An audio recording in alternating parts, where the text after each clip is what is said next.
Assalamualaikum warahmatullahi wabarakatuh. Perkenalkan sebelumnya nama saya Muhammad Hazmi Aziz dengan NIM 2410957001 dari kelompok 20 dari Praktikum Sistem Kendali. Pada kesempatan kali ini saya akan menjelaskan terkait modul 2 yang berjudul Kontrol Kecepatan Motor DC dengan Sistem Kendali Lingkar Terbuka dan Lingkar Tertutup. Yang pertama itu adalah diagram blok sistem kendali. Diagram blok sistem kendali adalah diagram blok yang memperlihatkan proses atau tahapan dari sebuah sistem. Yang pertama itu ada garis sinyal, artinya itu garis panah yang memperlihatkan arah aliran sinyal pada sistem kendali. Yang kedua itu ada subsistem atau disebut juga dengan plan, adalah karakteristik dari tahapan pada blok dan disebut fungsi. Yang ketiga itu ada summing point atau disebut juga dengan titik penjumlahan, adalah penjumlahan dari dua atau sinyal lebih. Di sini bisa plus dan minus. Yang keempat itu ada branch point atau titik percabangan. Artinya titik percabangan bertemunya dua sinyal atau lebih. Di sini ada blok diagram, hubungan dan modifikasi diagram blok. Jika sinyal inputnya itu X1S dimasukkan ke G1S, maka keluarnya X2S dan masuk lagi ke G2S, maka menghasilkan outputnya itu X3S. Keluaran subsistem pertamanya X1S sama dengan G1S XIS. Keluaran sistem keduanya X0S G2S X1S. Ini dengan cara mensubstitusikan X1S diperoleh, maka X0S sama dengan G2S G1S XIS. Maka kita dapatkan fungsi alih total sistem adalah X0S per XIS sama dengan G1S G2S. Kalau yang tadi ini adalah bentuk diagram blok seri. Nah, yang selanjutnya ini adalah bentuk diagram blok paralel. Yang mana pertama itu di sini inputnya X1S, ada terbagi dua, G1S dan G2S. Bertemu di summing point. Keluaran dari G1S ini adalah X2S sama dengan X1S G1S. Sedangkan keluaran dari G2S itu adalah X3S sama dengan X1S G2S. Maka hasil output dari eh, kedua hubungan paralel sistem ini adalah X4S sama dengan X2S dikurang X3S. Nah, di sini kita dapat lihat cara mensubstitusikannya. Didapatkan X0S sama dengan X1S dalam kurung G1S kurang G2S. Karena kalau misalnya eh, kedua tanda jumlahnya ini adalah plus dan plus, maka G totalnya itu adalah S sama dengan G1S ditambah G2S. Di sini ada bagaimana cara kita memodifikasi diagram blok. Yang pertama itu pergeseran titik percabangan dari sebelum sistem ke setelah sistem. Di sini dapat kita lihat bagaimana memindahkan titik percabangannya dari sebelum, yang mana ini sebelum G, dipindahkan setelah G. X2, G, X2. Nah, dilihat pada diagram kiri, sinyal X1 itu bercabang sebelum melewati subsistem G. Jika titik cabang dipindahkan setelah G, sinyal berubah menjadi X1G. Agar cabang bawah tetap bernilai X1, ditambah subsistem A sama dengan 1/G. Dengan demikian, nilai kedua subsistem ini, kedua nilai diagram ini tetap ekuivalen. Nah, kenapa dipindahkan? Tujuannya itu yang pertama adalah menyederhanakan diagram blok, yang kedua memudahkan analisis sistem kontrol, dan yang ketiga membantu proses reduksi fungsi alih. Selanjutnya ada pergeseran titik percabangan dari setelah sistem ke sebelum sistem. Nah, dapat kita lihat sebelum masuk ke sistem G, ini adalah sinyal X2. Setelah itu pindah ke sebelumnya. Di sini kan setelah. Nah, maka kita pindahkan dari sebelum sistem. Nah, dapat kita lihat pada diagram kiri, titik cabang berada setelah subsistem G, sehingga kedua jalur membawa sinyal X1G. Ketika titik cabang dipindahkan ke sebelum G, sinyal cabang bawah kembali menjadi X1 agar keluarannya tetap X1G, ditambahkan subsistem A sama dengan G. Maka dengan adanya cara tersebut, kedua diagram ini dapat ekuivalen. Tujuannya itu sama dengan sebelumnya, menyederhanakan diagram blok, memudahkan analisis sistem kontrol, dan membantu proses reduksi fungsi alih. Selanjutnya yang ketiga itu adalah pergeseran titik penjumlahan dari sebelum sistem ke setelah sistem. Pada diagram kiri dapat kita lihat sumbing point, sinyal X1 dan X2 itu dijumlahkan terlebih dahulu. Kemudian sinyal itu melewati atau masuk ke G, sinyal X1 langsung melewati G. Nah, sedangkan sinyal X2 harus melalui subsistem A sama dengan G agar kontribusinya tetap sama. Dengan demikian, output kedua diagram tersebut dapat identik. Dapat kita lihat di sini sebelum dan setelah. Nah, diagram kiri dua sinyal itu X1 dan X2 itu masuk dulu ke subsistem G. Dijumlahkan terlebih dahulu, baru dimasukkan ke subsistem G, maka menghasilkan output sistemnya itu X0 sama dengan sama dengan dalam kurung X1 tambah X2 tutup kurung dikali G. Nah, sedangkan diagram kanan, sinyal X1 terlebih dahulu melewati subsistem G, sehingga menjadi X1G. Sinyal X2 tidak melewati G secara langsung. Nah, agar pengaruhnya itu setara dengan diagram kiri, maka ditambahkan subsistem lain yang ini A sama dengan G, maka keluarannya itu X2G. Kedua sinyal kemudian dapat dijumlahkan. X0 sama dengan X1G ditambah X2G sama dengan dalam kurung X1 ditambah X2 dikali G. Nah, perlu diingat sebelum G, sesudah G, tambahkan blok G pada jalur yang dipindahkan. Kalau sesudah G, sebelum G, tambahkan blok 1 per G. Selanjutnya yang keempat adalah modifikasi dengan cara pergeseran titik penjumlahan dari setelah sistem ke sebelum sistem. Dapat kita lihat pada gambar ini, diagram kiri sinyal X1 dan X2 dijumlahkan terlebih dahulu. Kemudian hasilnya melewati subsistem G. Saat titik penjumlahan dipindahkan ke setelah G, sinyal X1 langsung melewati G. Sedangkan sinyal X2 harus melalui subsistem A sama dengan G agar kontribusinya tetap sama. Dapat kita lihat sinyal X1 ini masuk terlebih dahulu melewati subsistem G menjadi X1G. Setelah itu sinyal tersebut dijumlahkan dengan sinyal X2. Maka outputnya itu X0 sama dengan X1G ditambah X2. Sedangkan diagram yang kanan, titik penjumlahannya itu dipindahkan ke sebelum subsistem. Nah, summing point-nya itu sebelum ke subsistem.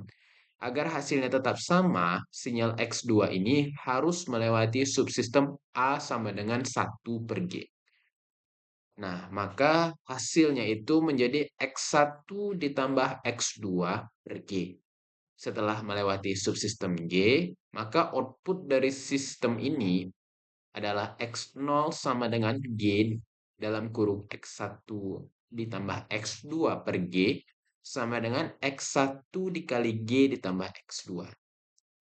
Selanjutnya itu adalah sistem kendali lingkar terbuka dan lingkar tertutup. Sistem kendali lingkar terbuka adalah sistem kendali yang bekerja tanpa mekanisme umpan balik. Pada sistem ini, sinyal keluaran tidak dikembalikan, berarti tidak adanya feedback ke bagian masukan untuk dibandingkan dengan nilai referensi yang diinginkan. Nah, karena tidak adanya proses pembandingan dan koreksi, keluaran sistem ditentukan sepenuhnya oleh sinyal masukan. Dapat kita lihat di sini sinyal masukannya itu, contohnya itu RS. Dengan kata lain, keluaran sistem diperoleh dari hasil pengolahan sinyal masukan oleh subsistem-subsistem yang ada. Jadi, dipengaruhi sangat besar dari inputnya, karena tidak adanya umpan balik pengecekan setelahnya. Nah, umpan balik sendiri itu adalah proses mengembalikan sinyal keluaran ke input agar dapat dibandingkan dengan sinyal referensi, sehingga sistem dapat mendeteksi kesalahan dan melakukan penyesuaian jikalau terdapat kekeliruan pada proses. Selanjutnya itu kita membahas sistem kendali lingkar terbuka. Di sini dapat kita lihat diagram blok lingkar terbuka. Inputnya itu RS dan outputnya itu menghasilkan CS. Yang mana fungsi alih sistem kendali terbuka adalah CS per S sama dengan GS. Keluaran sistem kendali lingkar terbuka CS sama dengan RS dikali GS. Nah, pada sistem kendali lingkar terbuka ini sinyal referensi RS-nya itu diproses melalui GS untuk menghasilkan keluaran CS. Karena tidak adanya keluaran umpan balik untuk mengevaluasi atau memperbaiki sistem ini, maka output itu hanya bergantung pada inputnya atau bisa juga bergantung pada karakteristik sistem. Nah, lingkar terbuka ini memiliki karakteristik.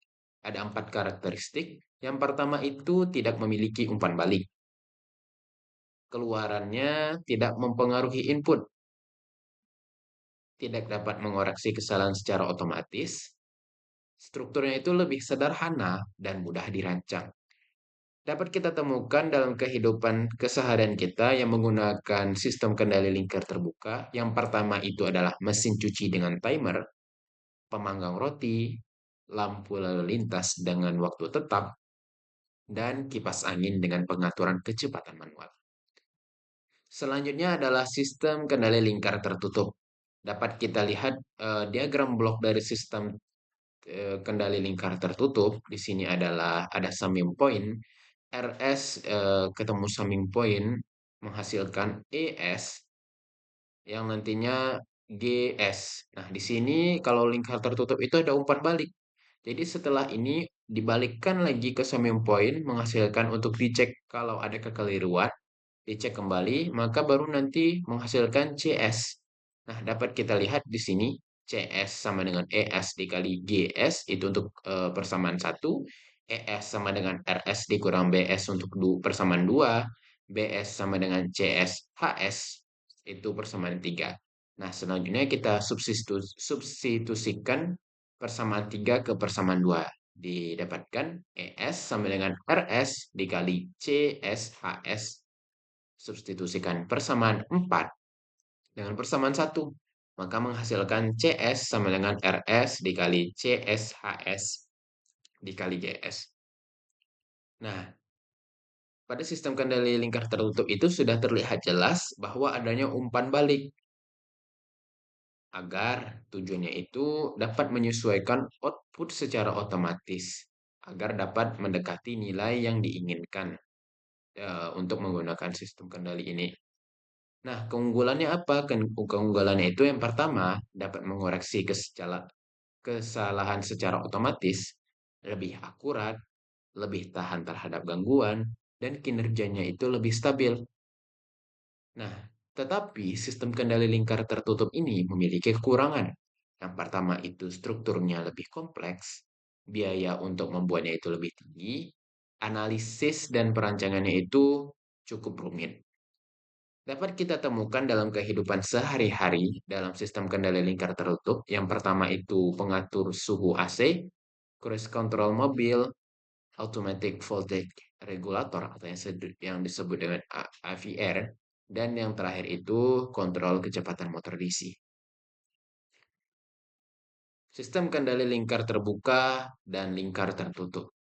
Nah, umumnya diagram bloknya itu seperti ini. Sinyal inputnya RS, summing point, menghasilkan sinyal output ES masuk ke subsistem GS. Nah, diumpan balikan lagi ke HS, dicek kembali di sini menghasilkan outputnya itu BS. Seandainya sudah mendekati, maka menghasilkannya itu CS, menghasilkan output sinyal dalam sistem ini CS. Maka fungsi alihnya itu, fungsi alih sistem kendali lingkar tertutup, CS per RS sama dengan GS per 1 ditambah GS per H. GS HS. Keluarannya, keluaran dari sistem kendali lingkar tertutup, CS sama dengan GS per 1 ditambah GS HS dikali RS. Ini untuk mendapatkan persamaannya, ini eh, fungsi alih dan keluaran dari sistem lingkar tertutup. Nah, lingkar terbuka dan lingkar tertutup ini menghasilkan memiliki beberapa perbandingan. Kalau kita lihat lingkar terbuka itu disebut dengan open loop, lingkar tertutup disebut dengan closed loop.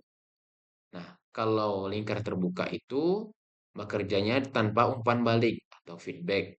Kalau lingkar tertutup, sistemnya menggunakan umpan balik dan membandingkan output dengan nilai referensi. Prinsip kerjanya, kalau lingkar terbuka, output hanya ditentukan oleh input dan karakteristik subsistem.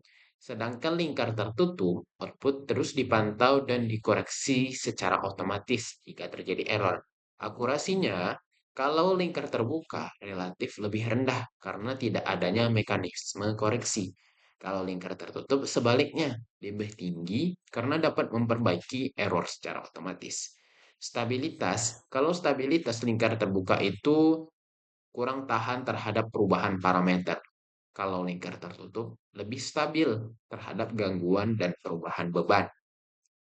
Kalau responnya, respon pada lingkar terbuka, kalau lingkar terbuka tidak dapat menyesuaikan terhadap gangguan. Kalau lingkar tertutup, sebaliknya, mampu mengurangi pengaruh gangguan secara otomatis. Strukturnya bagaimana? Kalau struktur lingkar terbuka, itu sederhana dan mudah dirancang. Kalau lingkar tertutup, lebih kompleks karena melibatkan sensor dan jalur feedback serta adanya nilai referensi. Kalau untuk pembuatannya, sudah terlihat bahwa lingkar terbuka itu lebih murah dan ekonomis. Kalau lingkar tertutup, lebih mahal dan memerlukan komponen tambahan. Komponen tambahan pada lingkar terbuka itu tidak ada. Nah, karena butuhnya lingkar tertutup itu adanya nilai referensi, maka membutuhkan sensor, pembanding, dan elemen umpan balik. Dapat kita lihat tadi contohnya, kalau lingkar terbuka itu mesin cuci, kipas angin. Kalau lingkar tertutup itu AC atau kulkas. Selanjutnya ada konstanta pengali. Nah, ini diagram blok lingkar terbuka dengan konstanta pengali. Sinyal inputnya itu RS, masuk ke subsistem konstanta pengali, kemudian baru ke subsistem GS menghasilkan output CS. Ini adalah rumus dari konstanta pengali. CS per RS sama dengan KPG atau konstanta pengali GS. Nah, konstanta pengali itu adalah parameter yang berfungsi untuk mengalihkan atau memperkuat sinyal masukan sebelum sinyal tersebut diproses oleh plan atau subsistem GS. Nah, dapat dilihat pada diagram blok sinyal referensi RS terlebih dahulu masuk ke sinyal pengali, sehingga amplitudo sinyal menjadi lebih kuat daripada sebelumnya. Setelah itu baru diproses ke subsistem GS menghasilkan output CS. Di sini dapat kita lihat kalau dalam bentuk diagram blok lingkar tertutup dengan konstanta pengali sama dengan sebelumnya, tetapi di sini ditambahkan konstanta pengalinya. Jadi setelah summing point, masuk konstanta pengali dahulu, baru masuk ke subsystem, baru nanti di feedback. Maka persamaannya itu CS per RS sama dengan konstanta pengali GS per 1 ditambah KPGS HS. Nah, pengaruhnya apa? Pengaruhnya memiliki pengaruh yang pertama itu jika konstanta pengalinya lebih besar dari sinyal masukan, maka sinyal masukan dapat diperkuat sehingga respon sistem menjadi lebih besar dan umumnya lebih cepat. Jika kecil, jika nol, sinyal masukan dapat diperkecil sehingga respon sistem menjadi lebih lambat. Jika sama dengan satu, sistem bekerja tanpa adanya perubahan penguatan. Jika konstanta pengaliannya terlalu besar, maka sistem dapat mengalami kejadian tidak stabil atau dapat menimbulkan overshoot yang sangat tinggi. Selanjutnya adalah pengendali proporsional integral derivatif atau disebut PAD. Di sini dapat kita lihat diagram blok dengan lingkar terbuka dengan selentang pengali. Sinyal input RS masuk ke konsentra pengali, baru masuk ke subsistem menghasilkan output sinyal CS. Nah, pengendali PID ini atau disebut dengan proportional integral derivative adalah metode pengendalian yang paling banyak digunakan dalam sistem kontrol industri.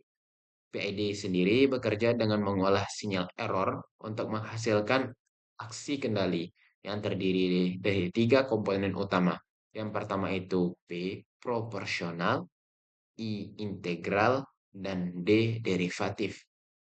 Nah, kombinasi tiga komponen ini dapat memungkinkan mencapai respon yang cepat, akurat, dan stabil. Yang pertama itu adalah pengendali proporsional. Persamaannya itu US sama dengan KPES, yang mana US itu adalah sinyal kendali, ES itu adalah sinyal error, dan KP itu adalah konstanta proporsional. Pengendali proporsional menghasilkan sinyal kendali yang besarnya sebanding dengan nilai error. Semakin besar error, semakin besar pula sinyal kendali yang diberikan ke plan atau subsistem. Nah, fungsi konstanta pengali itu, jika konstanta pengalinya lebih besar, maka responnya lebih cepat. Yang ini berpengaruh terhadap error. Jika KP-nya kecil, responnya lebih lambat. Kalau nilai KP-nya terlalu besar juga dapat menyebabkan overshoot dan osilasi. Kelebihannya itu strukturnya sederhana, mempercepat waktu naik atau disebut dengan rise time, dan mudah diimplementasikan. Kekurangannya tidak dapat menghilangkan error tunak atau steady state error sepenuhnya. Nilai KP yang terlalu besar juga dapat menyebabkan ketidakstabilan. Selanjutnya ada pengendali integral, yang mana input masuk ke subsistem menghasilkan ES, output ES, masuk ke pengendali integral KI per S, menghasilkan output sistem US. Nah, pengendali integral sendiri menghasilkan sinyal kendali berdasarkan akumulasi error terhadap waktu. Artinya, error yang kecil tetapi berlangsung lama akan terus dijumlahkan, sehingga pengendali memberi aksi koreksi yang semakin besar. Tujuannya, menghilangkan error tuna. Selama error masih ada, integral akan terus bertambah sampai error mendekati nol. Di sini dapat kita lihat persamaannya, DUT per DT sama dengan KI dikali ET. Integral kedua ruas menjadi UT sama dengan KI dikali integral 0 sampai T, ET DT. Nah, kalau dalam domain Laplace dapat kita tulis sebagai US per ES. Sama dengan KI per S. Nah, kelebihan dari pengendali integral ini yang pertama adalah menghilangkan steady state error, meningkatkan akurasi sistem.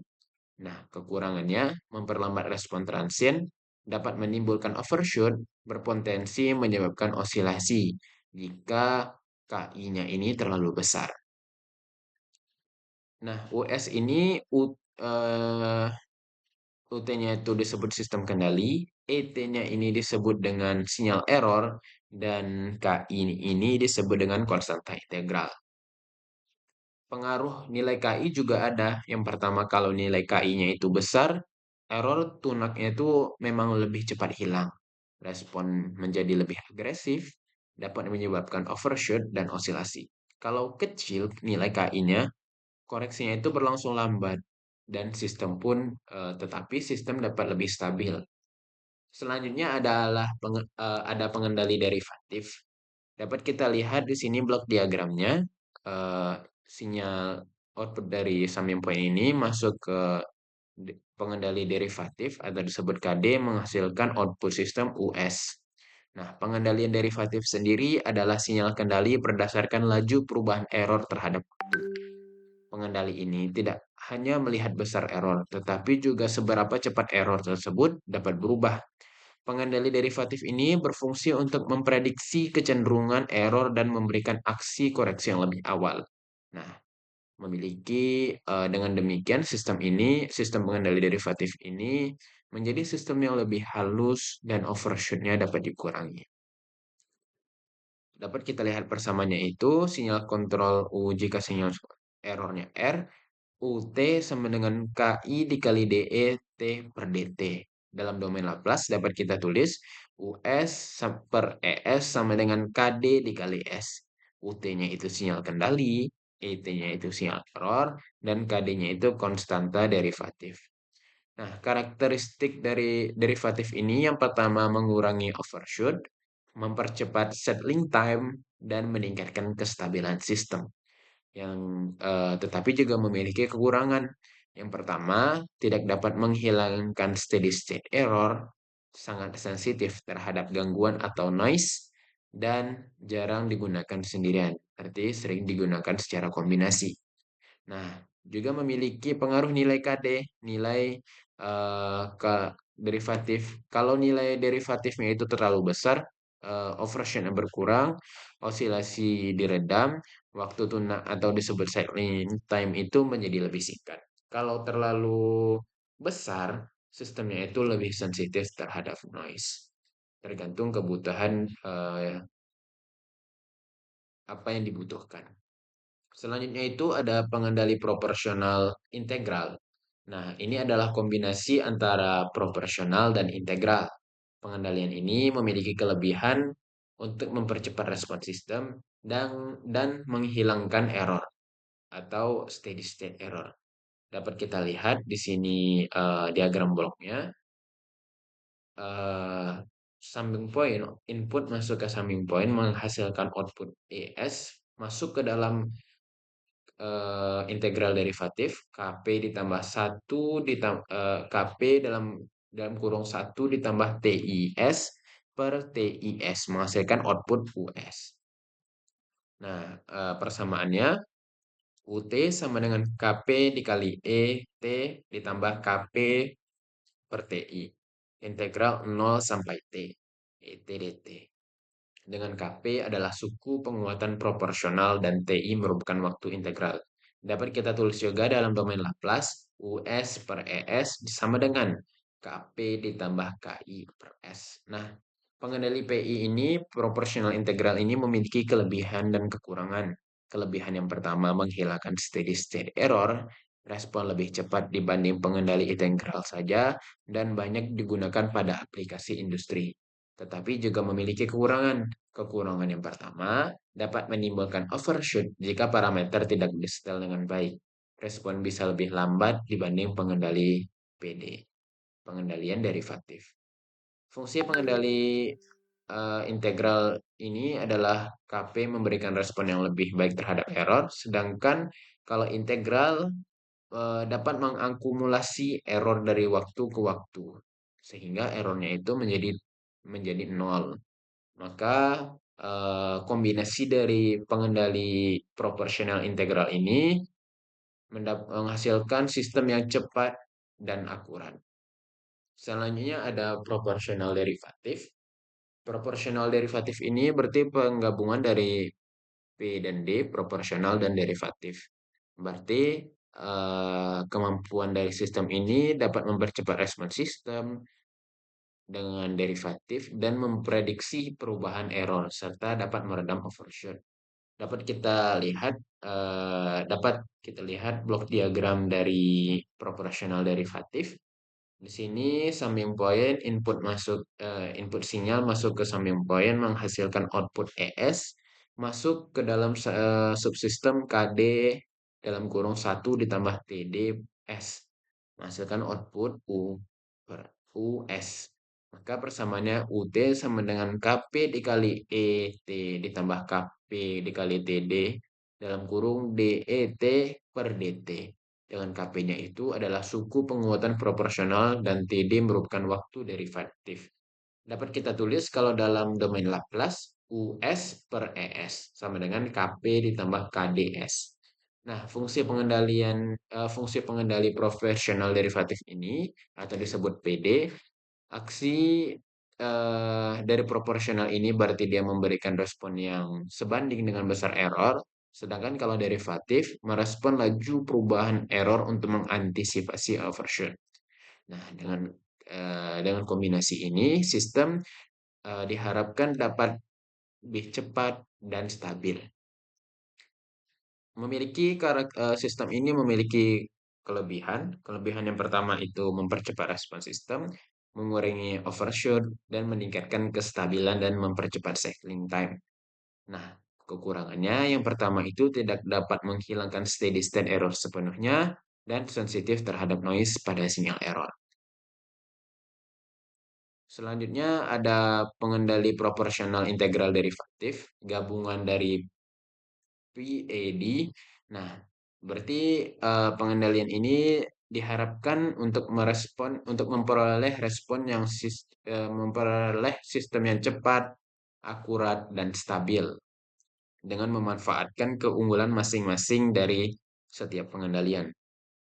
Dapat kita lihat di sini blok diagramnya, sinyal input masuk ke summing point menghasilkan output ES, masuk kembali ke subsistem KP dalam kurung 1 ditambah TIS ditambah TITDS kuadrat per TIS menghasilkan output US. Nah, persamaannya menjadi UT sama dengan KP dikali ET ditambah KP per TI integral 0 sampai T ET DT ditambah KP dikali TD dalam kurung DET per DT. Dengan KP-nya itu penguatan proporsional, TI-nya itu merupakan waktu integral dan TD adalah waktu derivatif. Kalau dalam domain Laplace dapat kita tulis US per ES sama dengan KP dikali KI per S ditambah KD per S ditambah KDS. Nah, karakteristiknya itu mempercepat respon sistem, menghilangkan steady state error, mengurangi overshoot, dan meningkatkan kestabilan sistem. Nah, kekurangannya sensitif terhadap noise. Selanjutnya dapat kita simpulkan PAD itu rest time-nya menurunkan, overshoot-nya meningkat, settling time-nya dapat memberi perubahan kecil, steady state-nya dapat menurunkan atau mengurangi. Sedangkan kalau pengendalinya integral, rest time-nya menurun, overshoot meningkat, settling time meningkat, steady state-nya hilang atau dieliminasi. Sedangkan derivatif, rest time-nya itu menjadi lebih kecil, overshoot-nya turun, settling time-nya turun, steady state error-nya itu eh, mengalami perubahan yang kecil. Selanjutnya itu adalah parameter peralihan. Yang pertama ada ultimate constant, waktu yang dibutuhkan untuk sistem mencapai nilai sekitar 63,2% dari nilai akhir. Yang kedua ada rise time atau disebut TR, waktu yang dibutuhkan sistem untuk mencapai nilai 0 sampai 100, 10 sampai 90, dan 5 sampai 95. Biasanya dipakai 10% sampai 90%. Settling time, waktu yang menyatakan respon telah masuk 5%, 2%, atau 0,5% dari respon steady state. Yang keempat ada delay time atau disebut dengan TD, waktu yang dibutuhkan untuk respon mencapai 50% dari nilai akhir pertama kali. Selanjutnya yang kelima adalah maximum percent overshoot, nilai puncak maksimum dari respon sistem yang diukur dari sistem saat kondisi steady state. Dengan rumusnya itu, persen maximum overshoot, MP sama dengan C dalam kurung CP dikurang C tak hingga per C tak hingga dikali 100%. Selanjutnya ada time peak, waktu yang dibutuhkan untuk respon mencapai puncak pertama dari overshoot. Dapat kita lihat di sini grafik dari setiap parameter. Selanjutnya ada metode tuning PID. Tuning PID ini adalah proses bagaimana menentukan nilai proporsional, integral, dan derivatif agar memiliki respon yang sesuai dengan kebutuhan, seperti misalnya keinginan kita cepat, stabil, dan memiliki error sekecil mungkin. Yang pertama itu adalah metode trial and error. Nah, metode ini dilakukan untuk berbagai kombinasi nilai PED secara bertahap, kemudian diamati responnya. Kelebihannya itu sederhana dan mudah diterapkan, tidak memerlukan model matematis, dan kekurangannya itu memerlukan waktu yang cukup lama. Hasil sangat bergantung pada pengalaman pengguna. Nah, langkah umumnya itu kita atur dulu nilai integralnya sama dengan nol dan derivatifnya nol. Kemudian kita naikkan proporsionalnya hingga sistem memberikan respon yang cukup cepat. Tambahkan KI untuk mengurangi error tunak. Tambahkan derivatif untuk mengurangi overshoot. Nah, selanjutnya kita ulangi hingga diperoleh respon terbaik. Selanjutnya ada metode Ziegler-Nichols.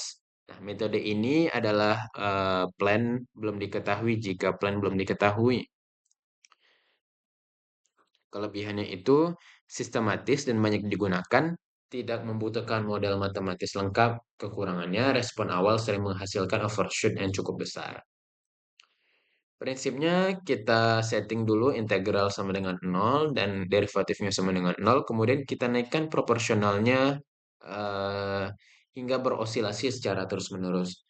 Kita catat KU-nya ultimate gain, penguatan kritis, dan periode osilasi. Kemudian kita hitung menggunakan tabel Ziegler-Nichols. Selanjutnya ada metode Cho-Heng-Chun. Metode ini digunakan jika sistem tidak diketahui secara detail, tetapi mempertimbangkan karakteristik respon transient sehingga hasil tuning umumnya lebih agresif dan menghasilkan respon yang lebih cepat.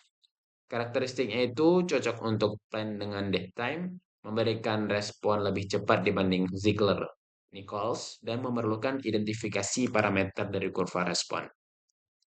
Kelebihannya, rise time lebih cepat, cocok untuk sistem proses industri, tetapi memiliki kekurangan overshoot jika tuning tidak didapat atau tidak tepat. Nah, dapat disimpulkan karakteristik dari tuning PID itu. Yang pertama, trial and error itu menyesuaikan parameter secara manual, dapat diterapkan, tetapi kekurangannya memakan waktu. Kalau menggunakan Ziegler-Nichols, karakteristiknya itu berdasarkan osilasi kritis. Kelebihannya itu sistematis dan kekurangannya overshoot cenderung besar. Yang terakhir itu kalau kita menggunakan metode Che-Heng-Chun, berdasarkan respon proses, rise time-nya itu lebih cepat dan lebih kompleks. Sekian, terima kasih. Mohon maaf jika terdapat kesalahan dan kekurangan. Saya akhiri. Assalamualaikum warahmatullahi wabarakatuh.